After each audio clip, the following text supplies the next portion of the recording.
The first speaker is Nick Boulter. He's the Global Manager, Director, and Global Executive Team Member of Hay Group, and his primary responsibilities are in the world of R&D, knowledge management, and reward services. So Nick, welcome, and we look forward to hearing the secrets of success from you.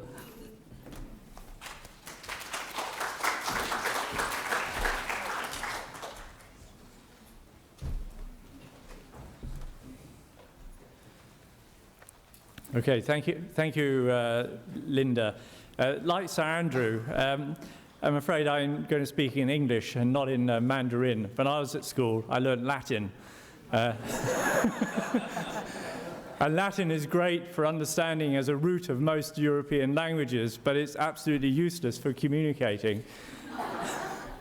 So I'd also like to thank the China Club, Jenny, LBS for hosting this event today. Just a few words.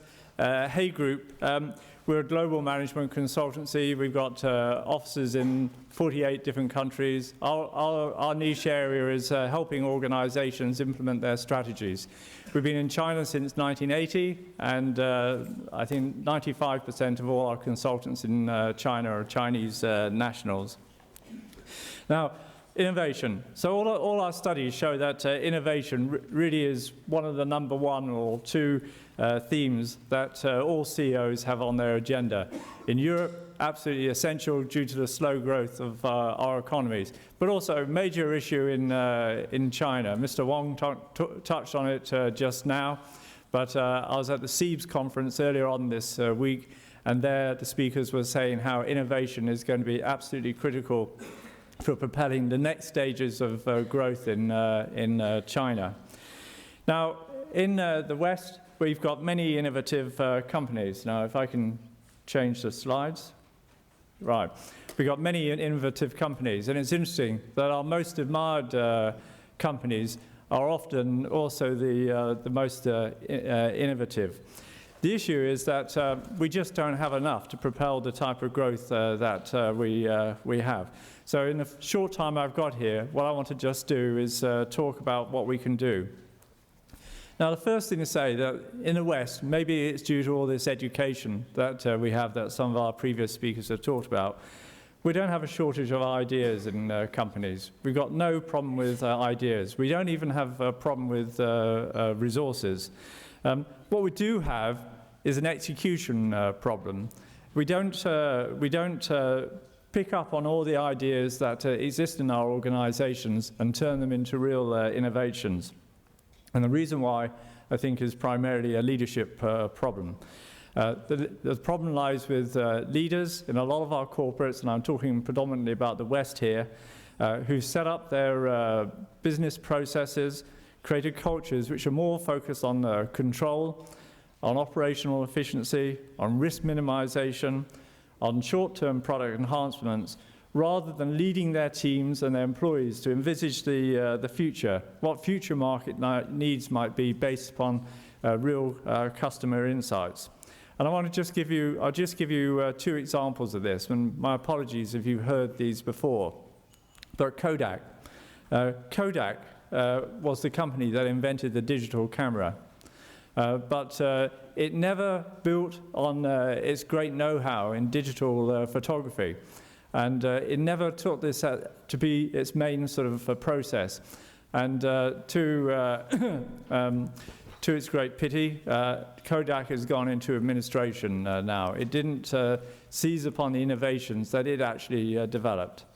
Take Nokia. Nokia's in the media a lot at the moment. I guess at LBS you've probably got Nokia as a major business case. But it was Nokia back in 1996 that launched the 9000, which could email, fax, surf the web. 7 years before Apple launched the iPhone, Nokia was working on a prototype for a tablet computer with wireless connection and also touchscreen. And their then CEO reckoned that they were at least 5 years ahead of the competition. But the company, again, didn't seize upon all the ideas within its own organizations. And in my work, and our company's work with many corporates around Europe and in the US, What we see really are, unfortunately, cultures of control, very much a short-term focus on quarterly results, risk minimization being favored over risk-taking, excessive analysis, almost paralysis by analysis over customer insights. And many of these big corporates, and you can think of them in Europe, they spend huge amounts on R&D, but they're not bringing through the breakthrough innovations that they could. Now, in the most innovative companies, by contrast, what we see are leaders who not only allocate resources to R&D, but who create the processes and the cultures that enable innovation to flourish. And what I'm going to do is just take you through some of the things which happen, which we found from our most admired companies survey, which we run with Fortune. It's a global study, but also our best companies for leadership study. What they do is focus on things like agility, being flexible, being able to respond to changes quickly. They encourage employees to focus much more on discussing customer future needs. They envisage what the consumers are going to need. They take risks. They run unprofitable projects to try out new things. They spend time trying to enabling employees to understand their long-term strategies, because if an employee understands their long-term strategy, they can then position what it is they do in order to fit that. Also, these companies tend to be more diverse. Their actual leadership teams are more diverse, both by gender, but also by race and nationality, and also they encourage diversity. They also encourage employees to learn in areas outside of their expertise and outside of their own companies. And they allow employees to work on projects that are personally meaningful to them. You'll be aware of that with companies like Google. Now, all these things are demonstrated by in our studies. So resources aren't everything. It's interesting, Nokia has outspent Apple on R&D by 4 times over the last decade. So what's really important for innovation are for the leaders to create the right climate in their companies, supported by the right processes and structures.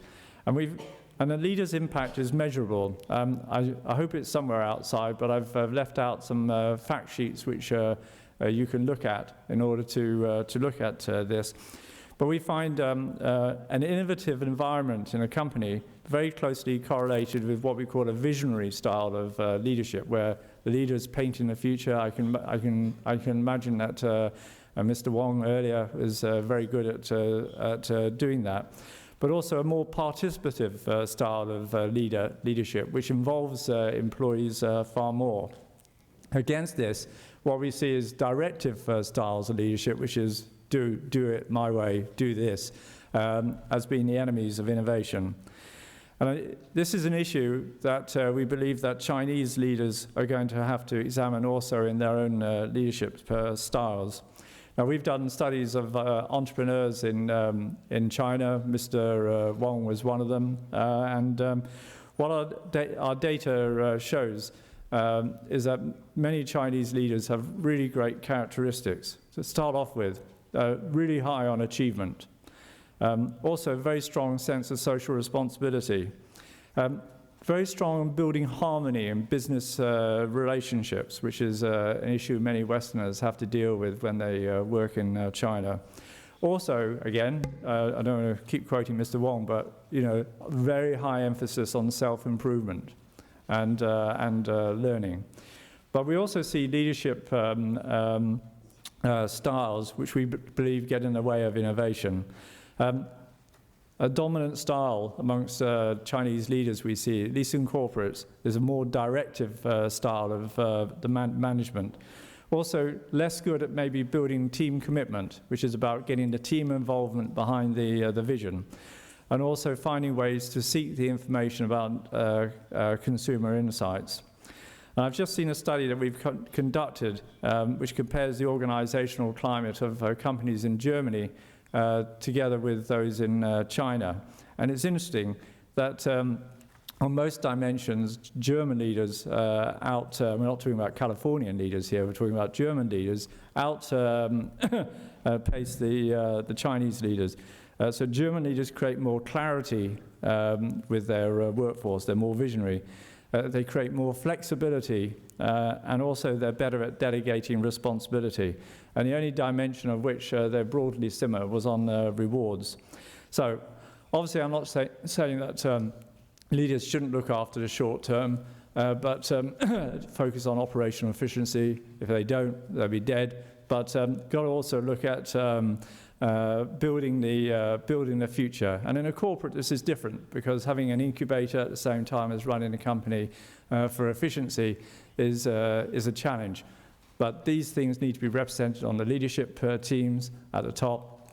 And this is something which we call, leaders who can do this, we call ambidextrous. They can do both. So, this is a major challenge for us in the West, because if we want to get more innovation, we see that the major challenge actually facing corporates is actually a leadership one.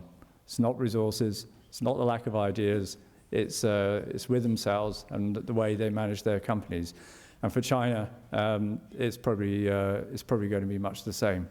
So thank you very much.